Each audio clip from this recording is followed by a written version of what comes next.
L'anime commence par montrer un jeune homme nommé Mukudori Reiji, qui vient de s'inscrire à un jeu appelé Infinite Dendrogramme. Le jeu est un jeu morp qui permet à chaque joueur d'entrer dans le monde de la réalité virtuelle via une antenne connectée au cerveau du joueur.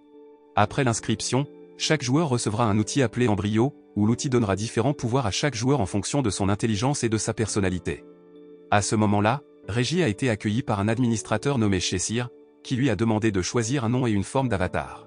Reiji a également décidé de choisir Ray Starling comme nom dans le jeu et d'utiliser son vrai visage avec un léger changement de couleur de cheveux comme avatar. Après avoir terminé l'inscription, Chessir a donné à Ray une boîte d'objets et un embryon avant de finalement le déplacer dans une ville habitée par de nouveaux joueurs. Après son arrivée dans la ville, Ray a commencé à terminer sa première quête, qui consistait à aider une femme chevalier PNJ nommée Liliana à sauver sa sœur nommée Miliane. Au jardin de la fontaine, Ray a rencontré un autre joueur nommé Shu Starling qui était vêtu d'un costume d'ours. Shu aide également Ray à terminer sa première quête en lui disant que Miliane pourrait être dans un jardin à la périphérie de la ville. Avant d'entrer dans le jardin, Shu a donné des potions de santé et des objets de vie à Ray car son niveau était encore bas. Shu lui a également dit de toujours faire attention, car si un joueur meurt dans le jeu, il ne pourra pas se connecter au jeu pendant 72 heures. D'autre part, Liliana a été vue en train de se battre contre plusieurs monstres afin de protéger sa petite sœur, mais comme ils étaient trop nombreux, Liliana a commencé à lutter pour les vaincre tous. Heureusement, Shu et Ray sont venus au bon moment pour l'aider, et après cela, ils ont finalement réussi à vaincre tous les monstres. Mais il s'avère qu'il y a encore des monstres avec une plus grande force qui apparaissent soudainement et les attaquent. Liliana a ensuite demandé à Ray d'emmener Miliane dans un endroit sûr pendant qu'elle et Shu se battraient contre le monstre. Malheureusement, en chemin, Ray et Miliane ont été confrontés à un monstre mille pattes géant, il n'a donc eu d'autre choix que d'affronter le monstre. Ray s'est rendu compte qu'il ne serait peut-être pas capable de vaincre le monstre seul, mais il essaierait de résister à l'attaque tout en reconstituant sa santé en utilisant des potions. De cette façon, il pourrait gagner du temps jusqu'à ce que Shu et Liliana viennent à leur aide et donnent à Miliane une chance de s'échapper. Malheureusement, le monstre mille pattes a soudainement attaqué Miliane à cause du son qu'elle a fait. Heureusement, Ray a pu la sauver en utilisant l'objet de vie que Shu lui avait précédemment donné. Ray a été obligé de donner le seul objet de vie à Miliane, car si un PNJ meurt dans le jeu, il disparaîtra à jamais et sera remplacé par un autre PNJ. Mais Ray n'a aucune potion de santé, alors il essaie de communiquer avec son embryon pour lui donner une arme et un pouvoir. Et étonnamment, l'embryon s'est soudainement activé et a libéré une fille qui pouvait se transformer en épée. Avec le pouvoir ultime de l'épée, Ray a finalement vaincu le monstre mille pattes d'un coup d'épée. Après la fin du combat, Ray a terminé avec succès sa première quête, puis sa fille embryo s'est présentée comme Némésie. Le lendemain, Ray avait déjà du matériel supplémentaire et une cape de protection, grâce aux objets qu'il avait obtenus lors de la bataille d'hier. Après cela, Shu lui a demandé d'avoir une classe ou un travail que Ray prendrait dans le jeu, et Ray a choisi de devenir paladin.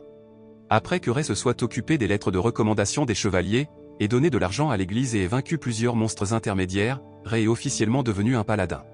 Un jour, alors que Ray faisait le tour des collines pour vaincre des monstres, il rencontra un joueur masculin nommé Rook et sa fille embryon nommée Babylone. Après cela, Rook a invité Ray et Némésie à manger ensemble en guise de remerciement pour l'avoir déjà aidé à vaincre les monstres. Dans l'après-midi, alors que Ray chassait des monstres dans la forêt du Nord pour augmenter son niveau, il rencontra soudain un PK ou Player Killer. Ray a essayé de courir et de sortir de la forêt pour se sauver, mais le PK a réussi à attraper et à tuer Ray. 3 jours plus tard, Ray pouvait enfin se reconnecter au jeu après avoir passé la période de pénalité. Quand il est revenu au jeu, il a vu Némésie qui avait l'air triste parce qu'elle pensait que Ray était mort parce que sa force était encore très faible. Mais Ray l'a immédiatement réconforté et a dit qu'ils continueraient à travailler ensemble pour augmenter leur force. Ce jour-là, Ray décida de chasser des monstres dans le donjon pour éviter les PK qui rôdaient encore dans la forêt. Alors que Ray combattait des monstres, un des meilleurs joueurs du jeu nommé Figaro a soudainement attaqué Ray, pensant qu'il était un monstre. Figaro s'est alors excusé auprès de Ray et lui a demandé pourquoi il chassait des monstres dans le donjon. Ray a répondu qu'il était obligé de chasser des monstres et de monter de niveau dans le donjon car la forêt du Nord n'est actuellement pas à l'abri de la menace de PK. En entendant cela, Figaro a dit au revoir, disant qu'il s'occuperait des PK de la région en guise d'excuse. Quelques jours plus tard, Ray et Némésie traînaient avec Rook et Babylon dans un café. Ils parlaient du PK qui avait récemment commencé mystérieusement à diminuer. Entendant la conversation entre eux, une joueuse journaliste nommée Marie Adler s'est immédiatement approchée d'eux et les a informés que 3 clans PK avaient été exterminés. Les 3 clans PK qui contrôlaient 3 zones différentes avaient été exterminés par un joueur de haut niveau nommé Figaro dans le sud, un chef de clan Moon nommé Fuzu à l'est et un joueur de haut niveau nommé Lele. Depuis la fin de la terreur de PK, les joueurs ont enfin reçu de nombreuses nouvelles quêtes dans leur mission. Ce jour-là, Ray a invité Rook et Marie à rejoindre une guilde pour terminer une quête de groupe. Leur première quête en tant que guilde était de livrer un objet à l'autre bout de la ville. Sur le chemin, Ray et les autres ont vu plusieurs PNJ attaqués par des gobelins, alors ils ont immédiatement aidé les PNJ. Après avoir réussi à vaincre les gobelins et à les protéger des attaques de gobelins, un boss géant est soudainement apparu et les a attaqués. Le monstre boss, nommé Gardranda, a la capacité de répandre du poison dans la zone environnante afin que Ray et Rook aient du mal à se déplacer. Heureusement, Marie, qui était hors de portée du poison, a pu donner à Ray une potion spéciale afin qu'il soit immunisé contre le poison pendant 3 minutes. Ray commence à lancer diverses attaques sur Gardranda, tandis que Rook et Babylon se battront contre les oiseaux cramoisis qui attaquent depuis les airs. Malheureusement, toutes les attaques de Ray sur Gardranda ne font pas beaucoup de dégâts. En temps de crise, Nemesis a soudainement donné une notification pour se transformer au niveau 2 et se transformer en une nouvelle arme. Après avoir évolué au niveau 2, Nemesis a un nouveau pouvoir, qui consiste à transformer tous les effets de l'attaque de l'adversaire en une source de puissance d'attaque afin que tout le poison du monstre n'ait aucun impact sur Ray. Juste au moment où Ray était sur le point d'attaquer le monstre avec un coup final, Gardranda a soudainement libéré un nouveau pouvoir et a presque brûlé le corps de Ray. Heureusement, il a réussi à survivre, grâce à une arme embryon inconnue qui est soudainement apparue de la forêt du Nord pour détruire Gardranda. Le lendemain, alors que Ray et Nemesis se détendaient sous un arbre, un joueur en costume de pingouin est soudainement apparu par derrière et les a surpris. Le joueur pingouin nommé Flamingo lui a alors donné une potion qui pourrait lui redonner de l'énergie. Sans méfiance, Ray a immédiatement bu la potion verte et a fini par se faire pousser une paire d'oreilles de chat sur la tête. Il s'est avéré que la potion était le résultat de l'expérience de Flamingo pour faire pousser une paire d'oreilles de chat sur les joueurs. Il a ensuite expliqué que Ray n'avait rien à craindre, car l'effet d'oreilles de chat se dissiperait après 10 heures. Lorsque Ray et Nemesis se promenaient au milieu de la ville, il a vu un PNJ qui était troublé par des bandits, alors Ray avait l'intention de l'aider. Mais un joueur masculin nommé Hugo a déclaré qu'il vaincrait le bandit seul tout en montrant son niveau, qui avait atteint le niveau 120. Cependant, étonnamment, Hugo pouvait facilement être vaincu par les bandits, alors Ray a dû intervenir pour le remplacer et vaincre tous les bandits. Après le départ des bandits, le PNJ féminin qu'ils avaient sauvé leur a donné une quête pour l'aider à sauver sa petite sœur, qui avait été kidnappée par le groupe de bandits. Ils ont accepté la quête et étaient prêts à faire la quête gratuitement. Peu de temps après, une petite fille nommée Siko apparaît, et il s'avère qu'elle est l'embryon d'Hugo. Après que Ray et Hugo soient arrivés à la cachette des bandits, Hugo a commencé à attaquer la base en utilisant un gros robot qu'il contrôlait avec Siko comme diversion. Pendant ce temps, Ray et Nemesis tenteront de se faufiler dans la base pour sauver les enfants qui ont été kidnappés. Après avoir réussi à s'infiltrer dans la base, Ray est confronté à un monstre mort-vivant qui vient des âmes d'enfants PNJ qui ont été kidnappés par des bandits. Il a immédiatement brûlé tous les monstres morts-vivants afin de pouvoir libérer les âmes des enfants PNJ. D'autre part, après qu'Hugo ait réussi à vaincre les bandits, il a de nouveau dû se battre contre un grand gladiateur qui prétendait être le chef adjoint des bandits. Voyant cela, Hugo a décidé de libérer son véritable pouvoir, où il unirait le pouvoir du robot avec le pouvoir de Siko pour créer un robot très puissant. En conséquence, avec une attaque puissante, Hugo pouvait renverser le gladiateur et coincer le monstre. Pendant ce temps, Ray, qui a réussi à trouver la pièce où sont détenus les enfants, tente d'entrer dans une autre pièce et voit un garçon sur le point d'être sacrifié lors d'un rituel. Lorsque Ray était sur le point d'emmener le garçon a soudainement libéré du poison sur Ray, et un monstre nommé Goose est soudainement apparu derrière Ray. Il s'est avéré que pendant tout ce temps, Goose avait tué de nombreux humains pour être transformé en créature mort-vivante afin qu'il puisse évoluer en un roi mort-vivant immortel. Heureusement, Ray n'a pas été affecté par le poison du garçon en raison de sa compétence de niveau 2, il a donc pu attaquer Goose plus facilement. De plus, en tant que paladin, Ray avait l'avantage sur les morts-vivants avec son arme sacrée. Même le Goose acculé n'a eu d'autre choix que de fuir cet endroit, mais à l'extérieur, Goose a été bloqué par Hugo. La situation a forcé Goose à utiliser le pouvoir de haine qu'il avait recueilli auprès de milliers d'humains et s'est transformé en cristal. Heureusement, toute la puissance du cristal de haine a été contrée par Ray en utilisant sa compétence d'absorption. Après avoir vaincu Goose avec succès, Ray et Hugo se sont immédiatement rendus dans la base pour sauver les enfants qui étaient toujours piégés. Mais après qu'ils aient été sur le point d'emmener les enfants de la base, encore une fois, un monstre nommé Mess est soudainement levé après que la graine de Goose cachée dans le coffre en or ait été ouverte. Ray a également demandé à Hugo d'emmener tous les enfants de cet endroit pendant qu'il essaierait de vaincre le monstre seul.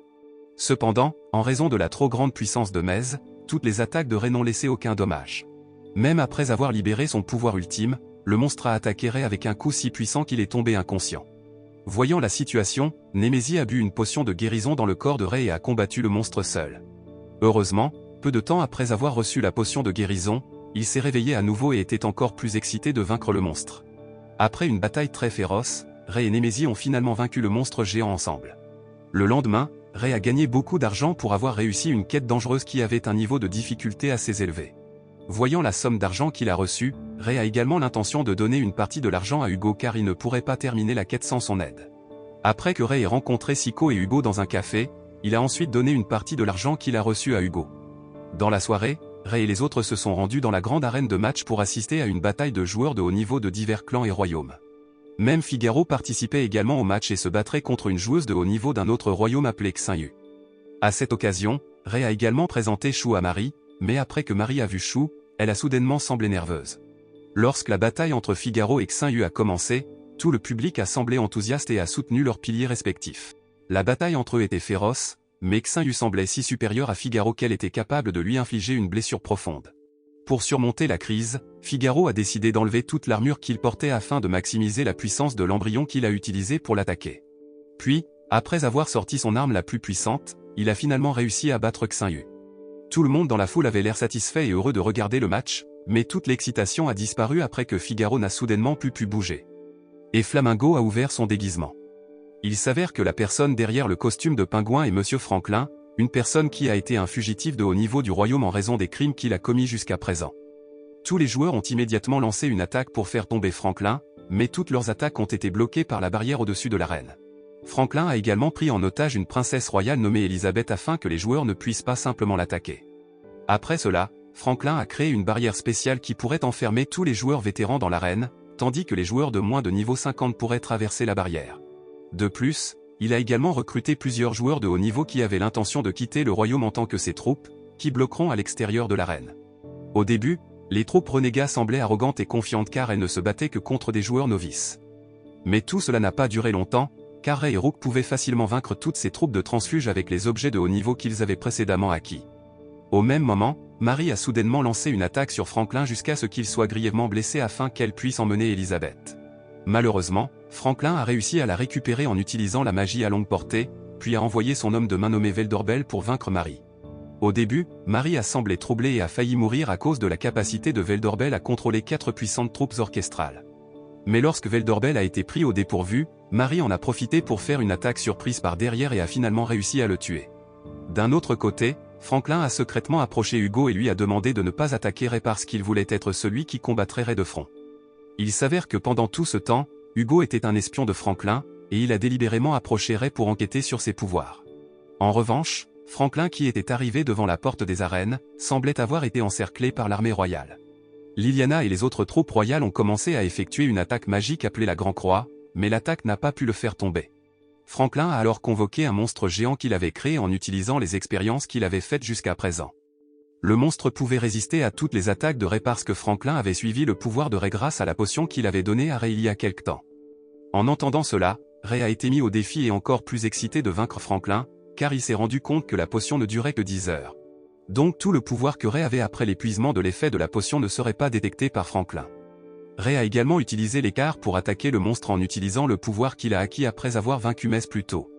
Avec l'aide de Liliana et du chevalier royal bloquant le mouvement du monstre, Ray a finalement pu lancer une attaque sur le corps du monstre. Avant que le monstre ne puisse se régénérer, Ray s'était déjà approché du monstre et avait lancé une attaque de feu qu'il avait reçue du monstre Gardranda. En conséquence, le monstre que Franklin considérait comme le monstre le plus fort a été vaincu par Ray. Et en même temps, Rook a également réussi à mettre Hugo dans un coin en raison de ses capacités d'analyse et de ses capacités de lecture dans les angles morts. Franklin, qui s'est rendu compte que tous ses plans avaient été déjoués, a commencé à lancer son plan de secours, qui consistait à libérer 200 monstres dans le centre-ville. Mais le plan de secours avait été anticipé par Marie, qui avait détruit toutes les graines de monstres de Franklin.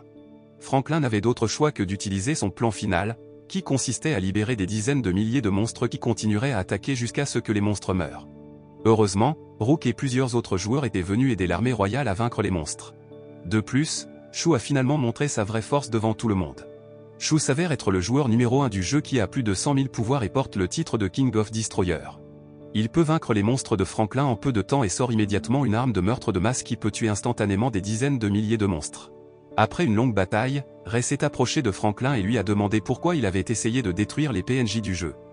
Même si Franklin s'est rendu compte que les PNJ du jeu avaient aussi des émotions comme les humains, Franklin a dû faire tout cela pour se débarrasser de tout ce qui gênait son plan. Apparemment, Ray l'a délibérément invité à parler pour qu'il puisse distraire Franklin et que Marie puisse sauver Elisabeth. Après que Shu ait attaqué Franklin avec son arme, Ray se prépare à faire l'attaque ultime contre Franklin. Mais soudain, Hugo est apparu et l'a bloqué car il s'est avéré qu'Hugo était le frère cadet de Franklin. Le combat entre eux a finalement été remporté par Ray, même si Ray a dû sacrifier son bras gauche. Après avoir vaincu Hugo, Ray a également réussi à tuer Franklin avec une très forte attaque de coups de feu. L'anime se termine avec Franklin et Hugo élaborant un nouveau plan pour vaincre Ray. Cet anime nous apprend à ne pas sous-estimer les capacités ou les forces des autres simplement parce que nous nous sentons supérieurs.